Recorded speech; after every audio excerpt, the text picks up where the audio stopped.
Musical Talk, the UK independent musical theatre podcast.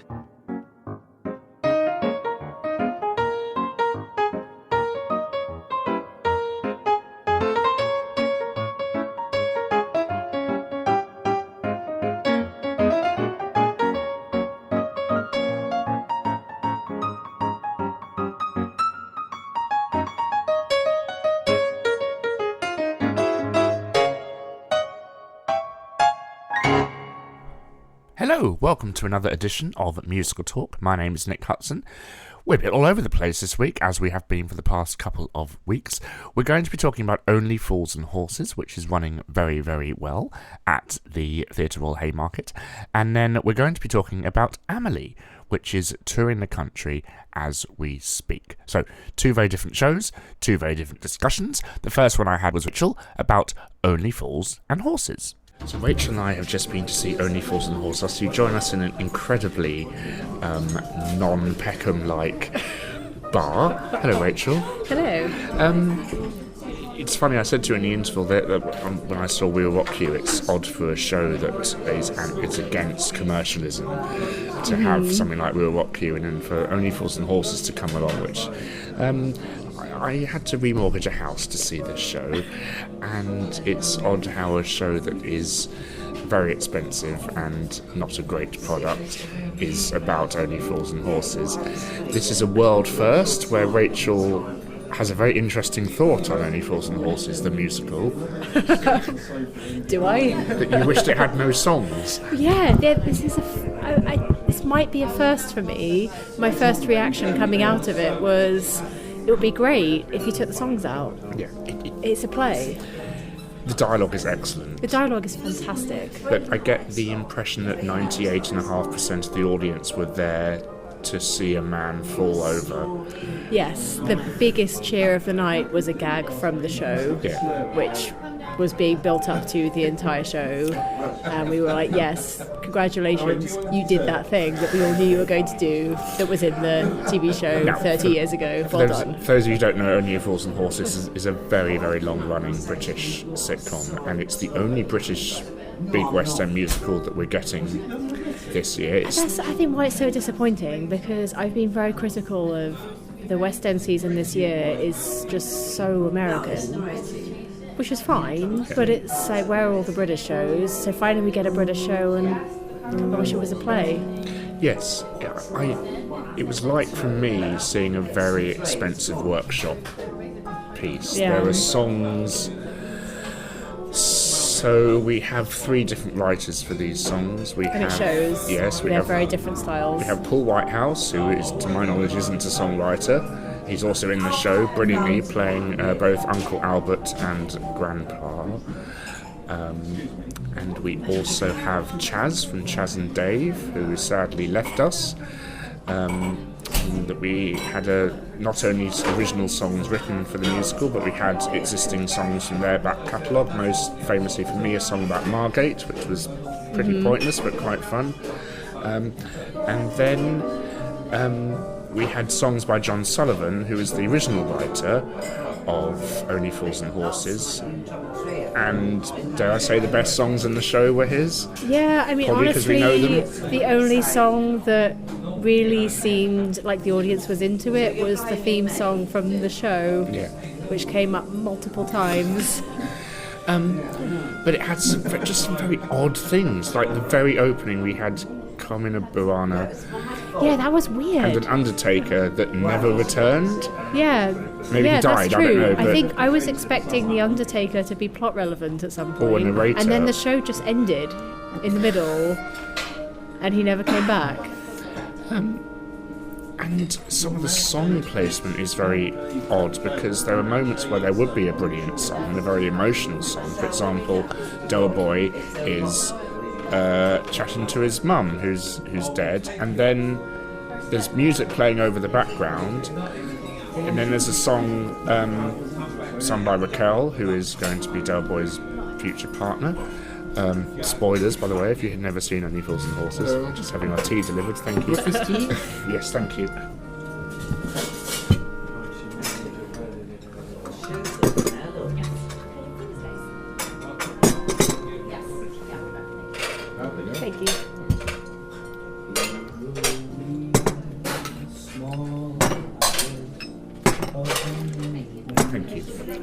tea are you having, Rachel? I'm drinking Assam. How posh. I have had 2 large glasses of wine during the show, though, which I think were quite necessary. Yes. But overall, I mean, it's such a British classic, you can't but help enjoy it, can you? Because the dialogue is so wonderful. It is. It's just a shame it was interrupted by songs. And I have to say... Rachel's telling me how to make tea. Thank you. The performances were fantastic. Yes. I especially, Del Boy Rodney and Grandad / Uncle Albert. We have Biscotti, thank you. They have the mannerisms absolutely down. But are they just mimicking the characters? Yeah. So is that difficult, or is that just watching them? I mean, it's difficult, I think, to do a really good impression, but that's what you're going to see. You're going to see people doing really good impressions of the actors from the TV show that we grew up on. I think the thing that I was most worried about with this show was, I mean, I grew up on it, but I think I consumed it quite uncritically in the 80s and 90s. It's now 30 years later, and the world has changed. Yeah. And I think I was hoping they would modernise it a little bit. And we had Modern Peckham for 3 minutes. Oh yeah, there was a song about... Couldn't hear any of it, but there was a song. That contains exactly one joke about how Peckham in the future will be a hipster paradise. But the female characters still serve no purpose other than to be love interests, and they're a bit naggy. And there's this horrendous song set in the dating agency where Del Boy and the dating expert person is explaining what they want. It might have origins within the TV show. I don't know the show well enough to be able to comment. It's been a while. It came across as just really dated and kind of misogynist. Do you think it would have been interesting had they set it in 2019? I think it's okay to set it in the 80s, but I think it would have benefited from being more aware that things have changed since the 80s. And you could do that without changing the setting, just by, I don't know, giving the women personality, maybe. I mean, Cassandra doesn't speak for the first... Yeah, she barely says anything for most of the show. However, there was a scene that you did like, where this theatre is opposite where Phantom of the Opera is playing. I do like the Phantom of the Opera references, it's true. And there's a very odd Phantom of the Opera reference, written by people who've never seen Phantom of the Opera. Apparently. Because they reference the chandelier falling on the Phantom's head. And there's a line, well, that's supposed to happen, but not in the first 5 minutes. It never falls on his head. No. But the joke does come back at the end, so that made me happy. Yes, and another famous moment from Only Fools and Horses is when a chandelier falls. And I don't know, I would have liked to have seen more at stake. Because they talk about being millionaires, and wouldn't it be nice if Act 2 was them being millionaires? Well, they kind of did that with the TV show, didn't they, in the 1996 special. I'm not sure it improved anything. I think my biggest problem was there wasn't exactly a plot. There were a series of jokes from the TV show and a series of references and characters that we all recognise, and then they all took a bow. I was like, I thought there was going to be plot at some point. Okay, we're done. Because there are villains, and they sing a very Lionel Bart Pick a Pocket or Two number, and they Del Boy borrow. I'm going to tell the plot. We're not going to give away many secrets because there's only about none of them. Well, there's no plot, so it's not like we can spoil it for you. It still makes more sense than Bat Out of Hell, but.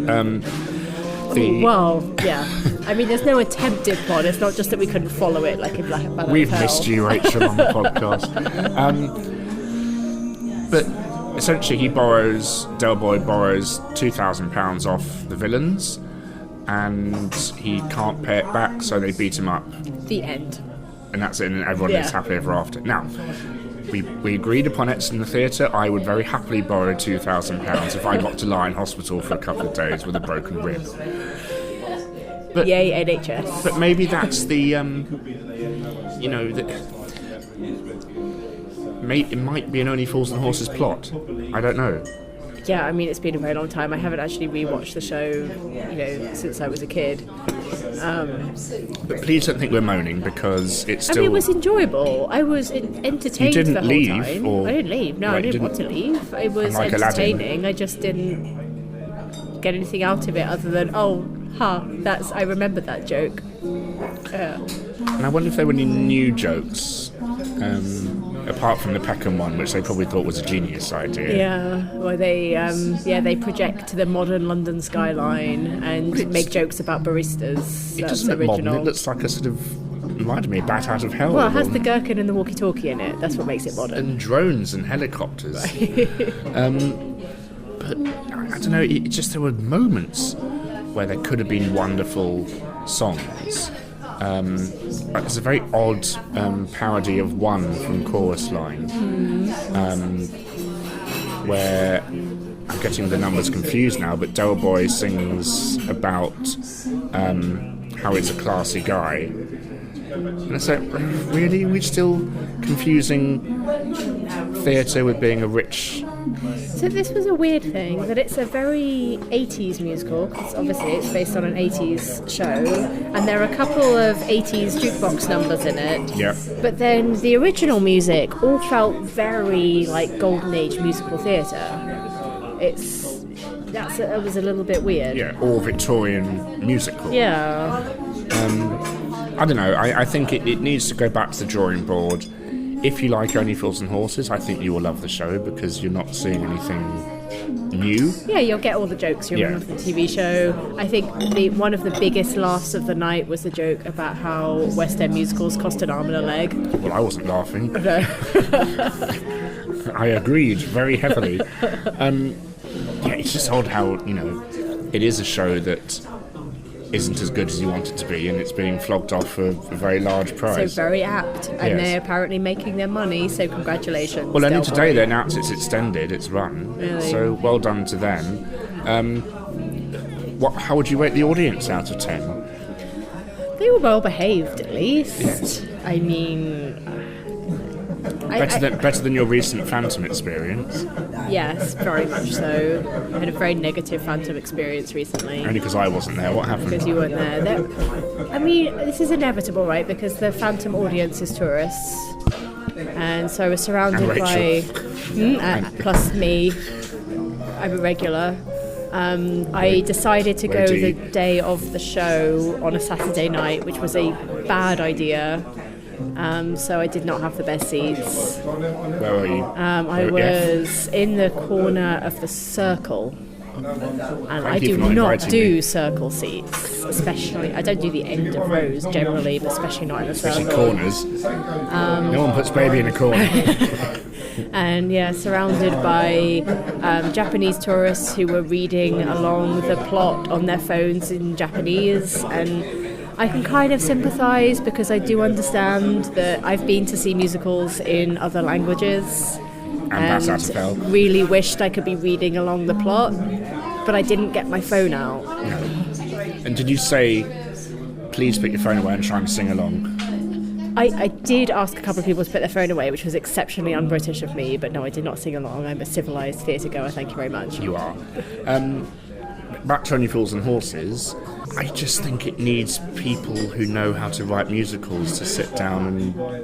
Does it though? Because honestly, I don't think you and I are the audience for the show. I think the audience for the show is people who think, oh, Only Fools and Horses, I remember that on TV. And they go and they see the jokes they know. It's the same as a jukebox musical. It's just jukebox jokes. But it's on Netflix. Is it? Yep. I don't think I'll be rewatching it. Why pay £100 when you can pay £8 a month and watch it on Netflix? Because it's a novel experience. You go to... I don't know. Why do people go to jukebox musicals? I think it's the same impulse, right? This is a jukebox musical, but you're not going for the songs. Yeah. You're going for the... It's a jukebox play, and it also has a couple of jukebox numbers in it, which was weird. Yes, and the most underwhelming Act 1, I think, Act 1 ending I've ever really seen. Weird. So we have Bill Withers' Lovely Day, not to be confused with Lou Reed's Perfect Day. For some reason, I don't know if it has a link to Only Fools and and it Horses. wasn't like something particularly climatic had just happened. But then we have this big number and they start reprising elements from early songs. So I thought, okay, I guess this is the Act 1 finale. And then the lights went up. So I went, okay, wine time. Literally, and alcohol. Another odd thing of the show is that they have a song, you clap, and then they just reprise the last chorus of the song as the set change. Now, a good director would have it be that the set change happens during the course of the song and the action just segues straight in. Now, you pointed that out to me, so that bothered you more. Yeah, especially in Act 1, it was really noticeable that the reprises were being used to cover the set changes, which is weird because the set changes are pretty smooth. They have a whole carousel of progress rotating, like revolve thing going on. But yeah, it always feels a bit strange when you applaud and you're like, oh no, okay, we've got to get through the reprise. Especially when the songs aren't that good. Paul Whitehouse is very good in the show. Mm-hmm. Fans of the show will be bothered by the fact that Uncle Albert and Grandpa are in it at the same time. Is it the same time? I mean, they're not on stage at the same time. No, but they're not in the same timeline. Right. But it's a greatest hits of jokes from the TV show, and they wanted to get in Grandad jokes and Uncle Albert jokes, and there is no coherent plot, so I was actually fine with that. Yeah. Well, Only Fools and Horses is playing from now until the end of time at the Theatre Royal Haymarket. I believe they have a lease for 3 years, which is good, and it's... Whatever you think of it, it is a British musical, and it is the big British musical of 2019. And it's enjoyable. I know we're being a bit negative about it, but it was fun. It's fun. It's funny, which I think is what we need right now. Mm-hmm. And it's very, very British, and it's nice to see a show that you kind of feel within the audience that you are as one, as a fan of this show. Everyone is there because they love Only Fools and Horses. And the performances are brilliant. Yes, they are. Obviously spend an awful lot of time studying the characters, and they are fantastic impersonations. Yeah, and they don't sing... Excuse me, dear. They don't sing as big as you want them to in a musical, but I think that's very much the style of Only Fools and Horses. I think if it was a play, we wouldn't be talking about it today. So do you feel... Paul Whitehouse has just walked in, so we have to be careful what we say, but do you feel that the musical adds anything to it? Well, did you get any lift from any of the songs? It added the fact that I went to see it. Yes. I probably would not have gone to see it if it was a play. I assume that's why they made it a musical. So, good job. It was a full house on a Tuesday. So, yeah, job well done. Only Fools and Horses there, which is playing at the Theatre Royal Haymarket from now until the end of time. Is it the first example of a jukebox musical where one goes purely to hear a sequence of gags? Go and see it if you can. Make your own mind up. Let us know. Jonathan Cohen and I went to see Amelie recently at the Wimbledon Theatre, and this is what we had to say. So, Jonathan Cohen and I are at Amelie. Hello, Jonathan.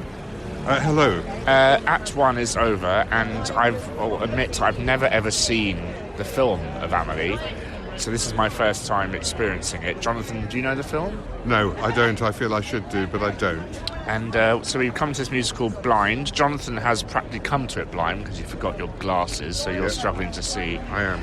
But not that it matters in this, because I think the music is the star of this show. You were just waxing lyrical about it, weren't you, Jonathan? Oh, it's wonderful, and but also the arrangements are fantastic. But but the talent of the cast, I mean, it's absolutely humbling to say the least. All of them sing beautifully. They all play phenomenally. And it is an act musician.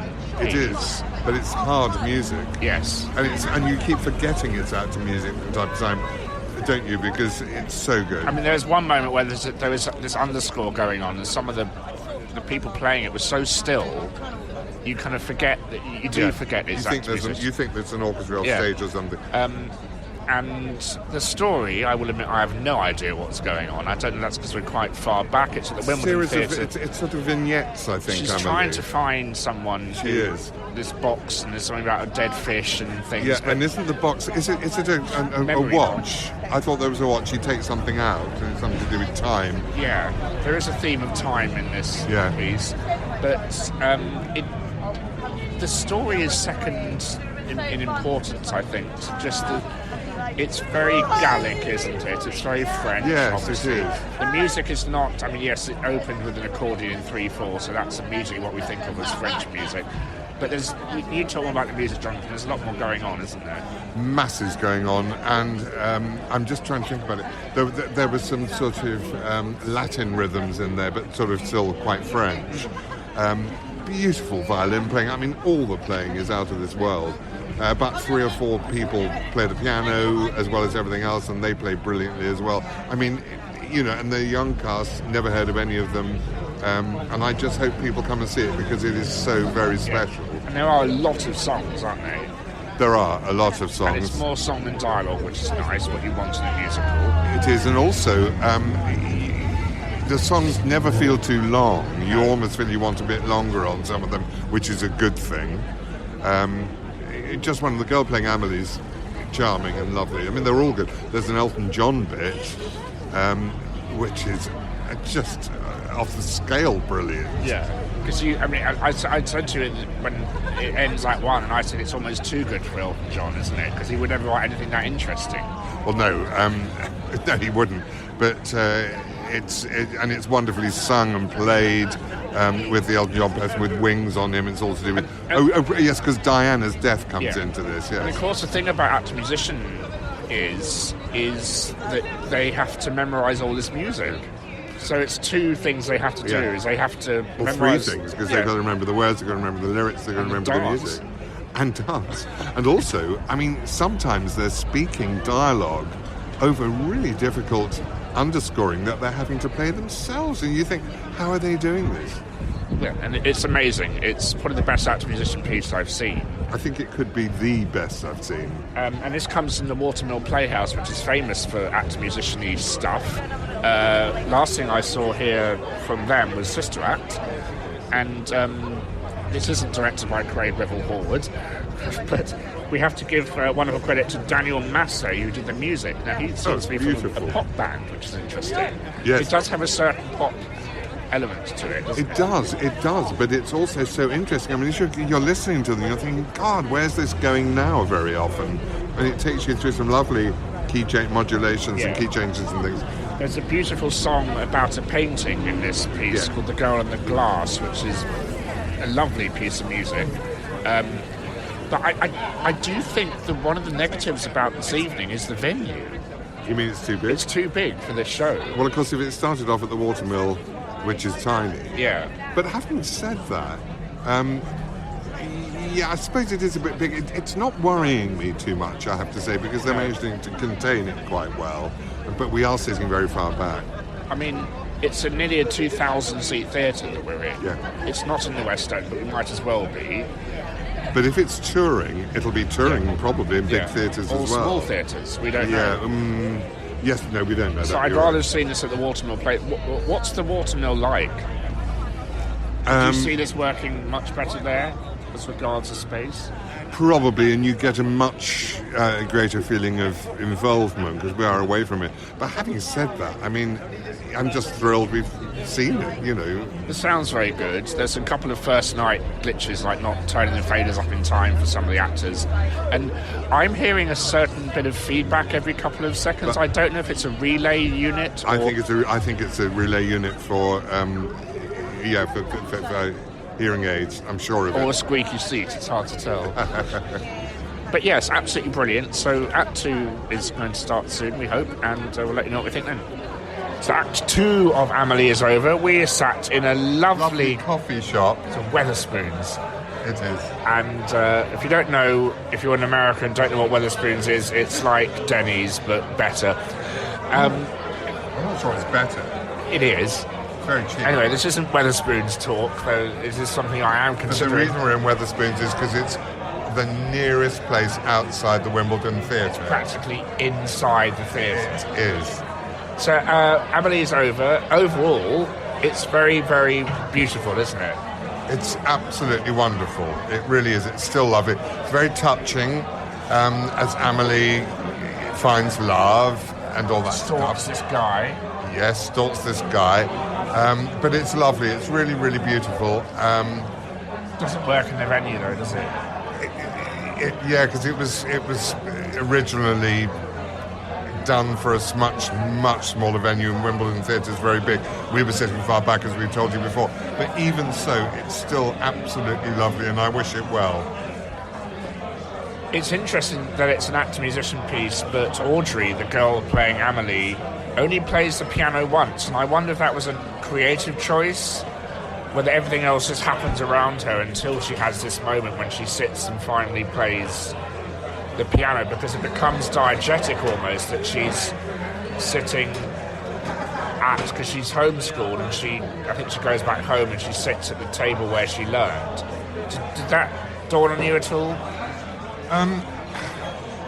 I just thought maybe she couldn't play very well, and she was I don't know, it's very difficult to tell. She played the piano very nicely, but it was very simple stuff, so clearly she's not a, concert pianist like a lot of them clearly are.